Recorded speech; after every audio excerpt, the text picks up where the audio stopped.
राधे राधे दोस्तों। और मेरे चैनल XYZ कहानी में आपका एक बार फिर से हार्दिक स्वागत है।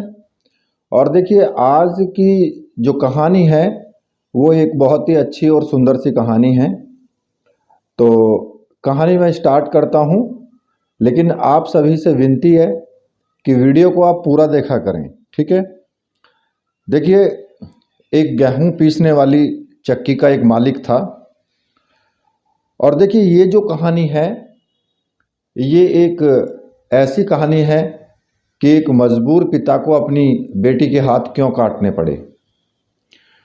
जो गेहूं पीसने वाली चक्की का मालिक था वो अपने बहुत बुरे दिन के कारण एक बहुत ही गरीबी की ज़िंदगी से गुजर रहा था, क्योंकि उसकी जो चक्की थी उस पर कोई भी गेहूं पिसवाने के लिए अब नहीं आता था।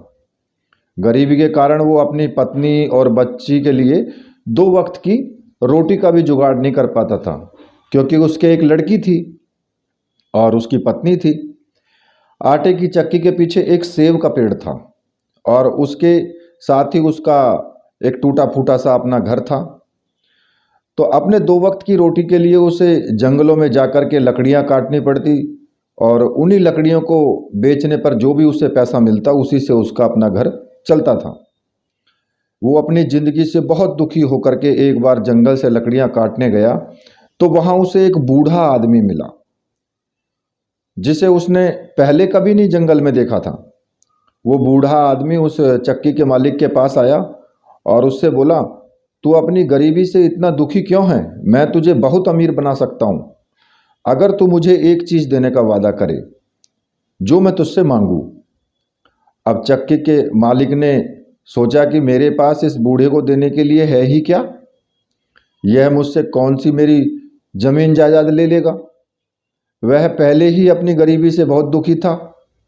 उसने अमीर बनने के लालच में बिना कुछ सोचे समझे बूढ़े की बात मान ली और उसे वो चीज़ देने का वादा कर दिया कि वो जो भी मांगेगा वो उसे देगा।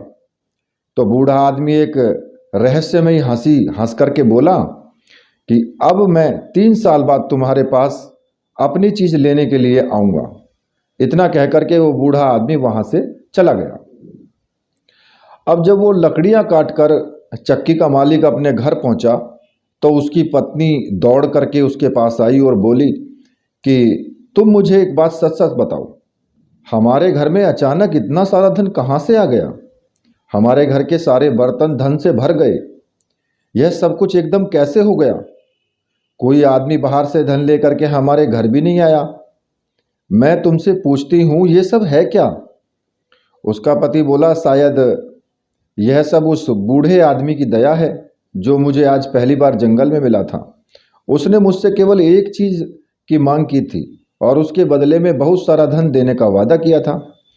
उसकी पत्नी ने पूछा, वह बूढ़ा आदमी इतने सारे धन के बदले कौन सी चीज़ वो मांग रहा था? तो चक्की का मालिक बोला कि चक्की के पीछे जो सेब का पेड़ है शायद वो उसे ही लेना चाहता हो, बाकी तो मेरे पास कोई ज़मीन जायदाद तो है नहीं कि जो वो मुझसे मांग लेगा। उसकी पत्नी तुरंत जान गई कि वो बूढ़ा आदमी एक शैतान है और वो सेब का पेड़ नहीं बल्कि उस सेब से जो उसकी लड़की जो पेड़ उससे पेड़ से जो सेब तोड़ती थी उसकी बेटी को उनसे छीनना चाहता है। अब वो सोच करके बहुत डर गई और साथ ही वो अपने पति पर भी बहुत ज़्यादा उसे गुस्सा आया कि उसने धन के लोभ में बिना कुछ सोचे समझे ही हाँ कर दी। उसकी समझ में नहीं आ रहा था कि वो अपनी बच्ची को शैतान के चंगुल से कैसे बचाए। अब चक्की के जो मालिक की बेटी थी वो बहुत ही सुंदर थी और सुशील भी थी और उसके साथ साथ वो भगवान की यानी ईश्वर की बहुत बड़ी भगत थी। रोज सुबह नहा धो करके वो ईश्वर से प्रार्थना करती, पूजा आराधना करती थी। अब इधर धीरे धीरे 3 साल बीत गए। किसी को भी पता नहीं चला कि ये 3 साल इतनी जल्दी कैसे बीत गए। तभी एक दिन अचानक वो बूढ़ा आदमी उस चक्की के मालिक के सामने आकर के खड़ा हो गया और उसने अपनी चीज़ मांगने के लिए उससे कहा कि भाई अब तुम अपनी चीज़ मांग लो। तो उसने उस बूढ़े ने उसकी बेटी देने की उससे मांग की। अब चक्की का मालिक उसकी मांग सुनकर के घबरा गया। उसने तो सपने में भी नहीं सोचा था कि वो बूढ़ा आदमी इस पैसे के बदले उससे उसकी बेटी की मांग करेगा। जब वो अपनी बेटी को बुलाने गया तो वो ईश्वर की पूजा कर रही थी, तो उसने अपनी बेटी से बिना कुछ कहे और शैतान के पास वापस आकर बोला कि मेरी बेटी अभी पूजा कर रही है, तुम ऐसा करो कल आकर के उसे ले जाना। अब बूढ़ा आदमी जो था वो बिना कोई जवाब दिए वहां से चला गया। अगले दिन सुबह वो बूढ़ा फिर पहुंच गया, पर आज वो लड़की पूजा में व्यस्त थी आज भी, और उसने कहा कि अपनी बेटी को लेकर के आओ। अब जो चक्की का मालिक था उसने जाकर के अपनी बेटी से बिना कुछ कहे ही, और अब तो वो बूढ़े का जो चक्की का मालिक पे उसे बहुत गुस्सा आया कि वो उसने आकर के मना कर दिया कि मेरी बेटी अभी पूजा कर रही है। तो वो बोला बूढ़ा कि जिन हाथों से वो पूजा कर रही है तू उन्हीं हाथों को काट कर मेरे पास ले आ और मुझे ला करके दे दे। अब चक्की का मालिक तो घबरा करके बोला बाबा कैसी मांग करते हो, मैं अपनी ही बेटी के हाथ कैसे काट सकता हूँ। बूढ़ा आदमी बोला ठीक है, अगर तू मेरे कहे अनुसार अपनी बेटी के हाथ नहीं काटेगा तो मैं तेरी ही गर्दन मरोड़ दूंगा और उसे अपने साथ ले जाऊंगा। अब बूढ़े की बात सुनकर के चक्की का मालिक बहुत डर गया, क्योंकि वो मरना नहीं चाहता था। वो घबरा कर अपनी बेटी के पास पहुंचा, उसने अपनी बेटी को सारी बात सुना दी और फिर बोला मैं तेरे हाथ नहीं काटता तो बूढ़ा मेरी जान ले लेगा, और बाप होने के नाते मैं अपनी बच्ची के हाथ नहीं काटना चाहता। लड़की ने अपने पिता को तसल्ली दी और ईश्वर की इच्छा मान करके अपने दोनों हाथ अपने पिता के सामने कर दिए। पिता ने आंख बंद करके अपनी बेटी के दोनों हाथों पर तेज चाकू से ऐसा वार किया कि हाथ उसके कट गए। हाथ लेकर वो बूढ़े के पास पहुंचा। बूढ़े ने दोनों हाथ उससे ले लिए और बोला अब तेरी यह लड़की तेरे किसी काम की नहीं है, अब तू इसे मेरे हवाले कर देना, मैं कुछ दिन बाद इसे लेने आऊंगा।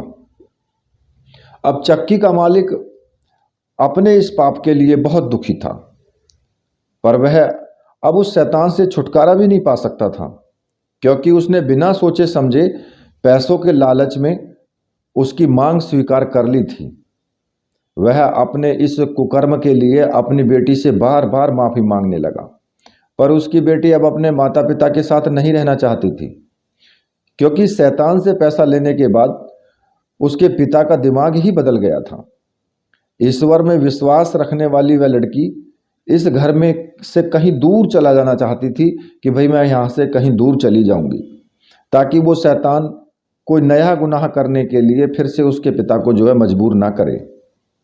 अब माता पिता तो भाई अपने बच्चों को समझाते ही हैं, माता पिता ने के लाख समझाने पर भी वो अगले दिन अपने घर से निकल पड़ी। चलते चलते शाम को वो एक सुंदर और बड़े बगीचे में वो पहुंच गई जंगल में। दिन भर चलने के कारण वो बहुत थक चुकी थी और साथ ही उसे बड़ी भूख भी लगी थी। बगीचे में क्या था कि नाशपाती के पेड़ों पर दो चार पकी नाशपातियां लटक रही थी।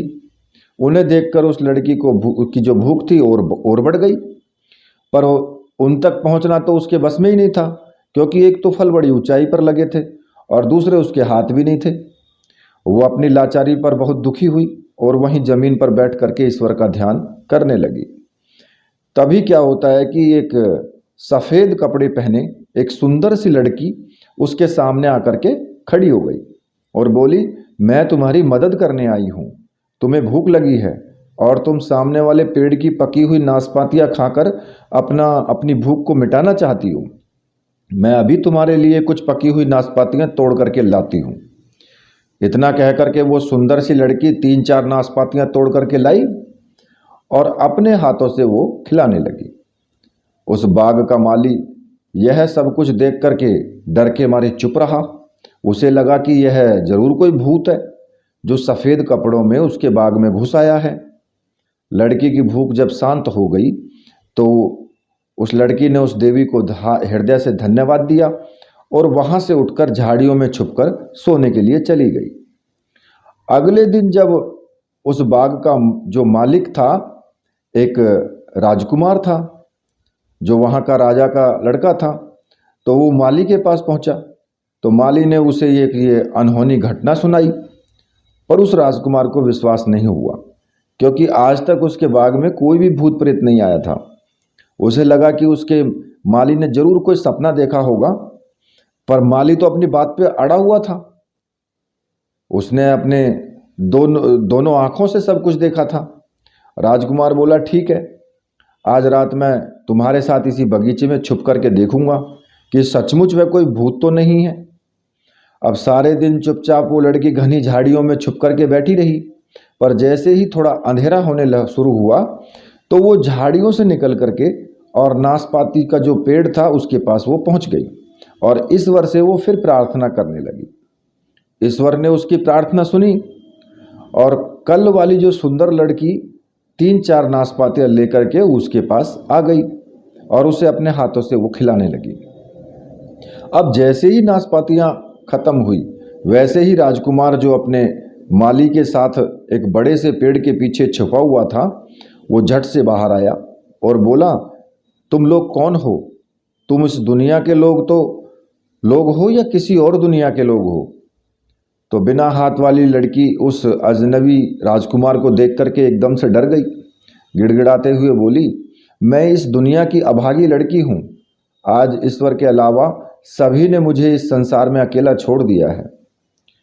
अब राजकुमार जब उस लड़की के नज़दीक पहुंचा तो सफ़ेद कपड़ों वाली लड़की तो वहाँ नहीं थी, केवल बिना हाथों वाली लड़की घुटने के बल वहाँ पर बैठी हुई थी।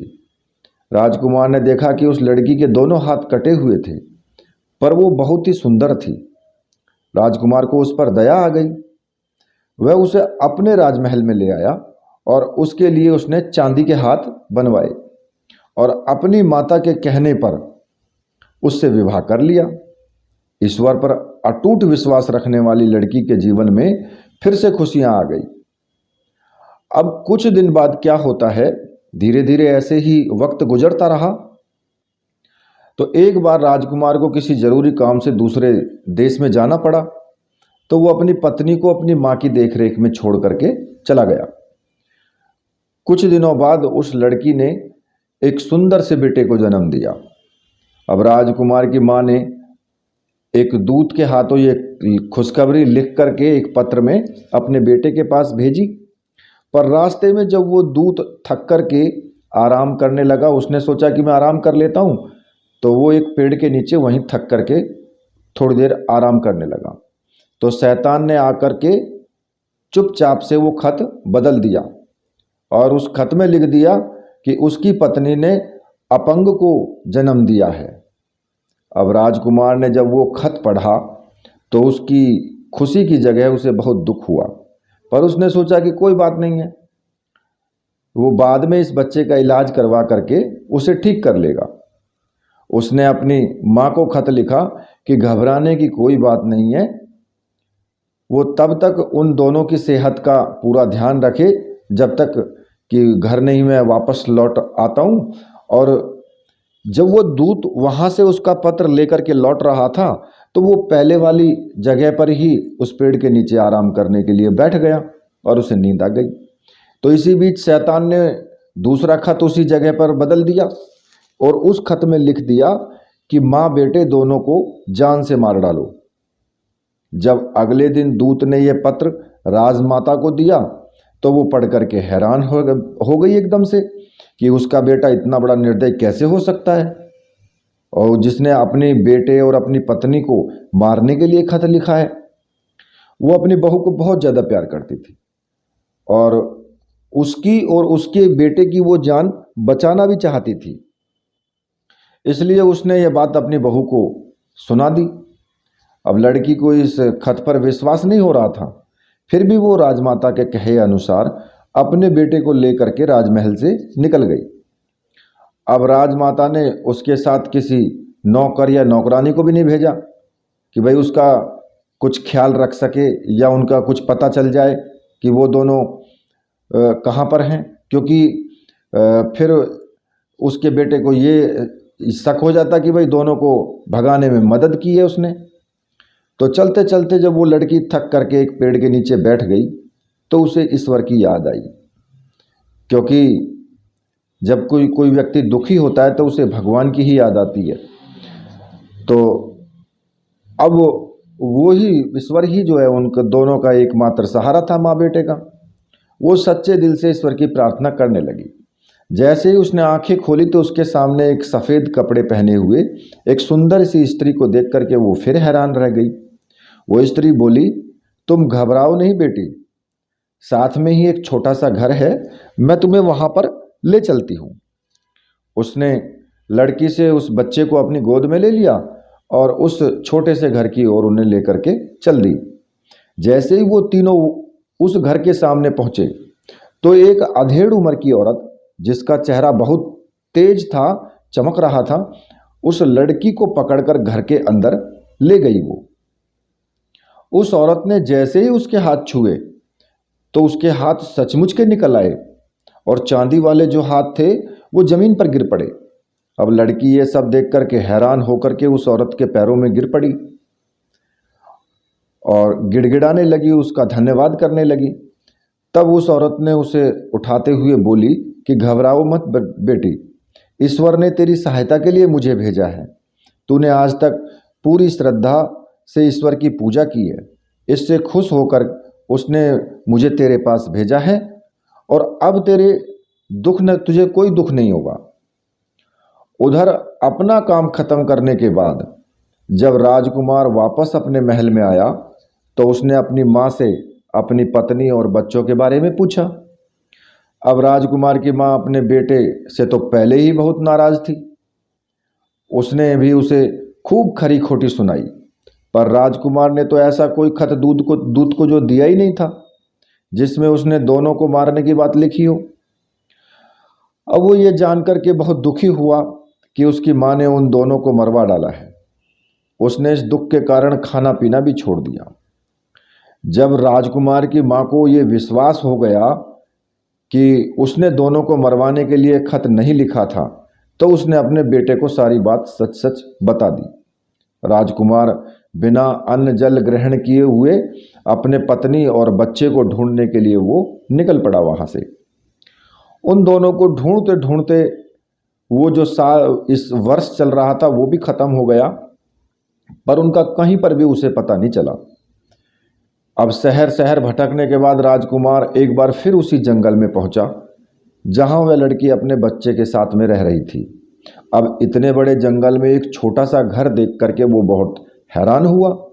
उसने डरते डरते उस घर के दरवाजे को खटखटाया तो एक अधेड़ उम्र की औरत ने दरवाज़ा खोला। उसे देखते ही वो बोली, आइए राजकुमार, इस छोटे से घर में आपका स्वागत है। यहाँ आने का कष्ट कैसे किया? राजकुमार बोला, मैं काफ़ी दिनों से अपनी पत्नी और बच्चे को ढूंढ रहा हूँ, पर उनका आज तक कहीं पता नहीं चला। उस औरत ने राजकुमार के सामने खाने पीने की कई चीज़ें रखी, पर राजकुमार ने कुछ नहीं खाया। वो बोला, कुछ भी खाने की इच्छा मुझे नहीं है, मैं यहाँ पर कुछ देर आराम करना चाहता हूँ, अगर आप आज्ञा दे तो। वो औरत बोली, क्यों नहीं राजकुमार, आप इसी बिस्तर पर आराम कीजिए। राजकुमार उस औरत की आज्ञा पाकर वहीं उस बिस्तर पर आंख बंद करके लेट गया। तभी उसे अंदर से कुछ बातें करने की आवाज़ सुनाई दी। वो औरत कह रही थी, बाहर जाकर देख, तेरा पति और इस बच्चे का पिता तुम दोनों को ढूंढते हुए यहाँ पर आ पहुँचा है, तो बाहर जाकर उसे मिल। तभी उसे किसी के बाहर आने की आहट जो थी वो सुनाई दी। राजकुमार ने झट से अपनी आंखों पर हाथ रख लिया ताकि वह चुपके से उस औरत का चेहरा देख सके। उस लड़की ने धीरे से उस राजकुमार के पास आकर उसे पहचानने की कोशिश की, पर उसकी बढ़ी हुई दाढ़ी से वह उसे पहचान नहीं पाई। पर राजकुमार झट से अपनी पत्नी को पहचान गया। जब उसने उस लड़की के हाथों में बच्चे को देखा तो उसे लगा कि यह कोई और औरत होगी, क्योंकि उसकी पत्नी के तो सचमुच के हाथ नहीं बल्कि चांदी के हैं। अब ये बात जो थी, ये सच्चाई जानने के लिए वो एकदम से उठकर बैठ गया और उसे नज़दीक से देखकर उसकी पत्नी उसे पहचान गई और बोली, मैं आपकी अभागी पत्नी और ये आपका अभागा बेटा है। राजकुमार को उस औरत की बात पर विश्वास नहीं हो रहा था कि वह सचमुच के हाथों वाली औरत उसकी पत्नी है। तभी वही अधेड़ उम्र की औरत चांदी के दोनों हाथ लिए तेजी से बाहर आई और उन दोनों हाथों को राजकुमार के सामने रखती हुई बोली कि ईश्वर ने इसकी पूजा और भक्ति से खुश होकर इसे इसके असली हाथ वापस कर दिए हैं। यही आपकी पत्नी है।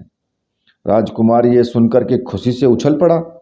उसने उस स्त्री और ईश्वर का धन्यवाद दिया और अपने बेटे और अपने पत्नी को लेकर के वो महल में वापस आ गया, जहाँ पर राजमाता ने बड़ी धूमधाम से उनका स्वागत किया और अंत में शैतान ने भी उस लड़की का पीछा छोड़ दिया। देखिए, ये कहानी आपको कैसी लगी? अगर ये कहानी आपको पसंद आई है तो चैनल को आप ज़रूर सब्सक्राइब करें और साथ में ही बेल के बटन को भी प्रेस करें, ताकि जो भी मैं लेटेस्ट वीडियो डालूं उसका नोटिफिकेशन आपको तुरंत मिल जाए और आप उस वीडियो को देख पाएँ। साथ ही इस वीडियो को लाइक करना बिल्कुल ना भूलें और कमेंट भी ज़रूर किया करें। ठीक है, इसी के साथ फिर मैं दोबारा से आपके सामने एक नई ऐसी ही रहस्यमय कहानी लेकर के दोबारा आऊँगा। तब तक के लिए राधे राधे।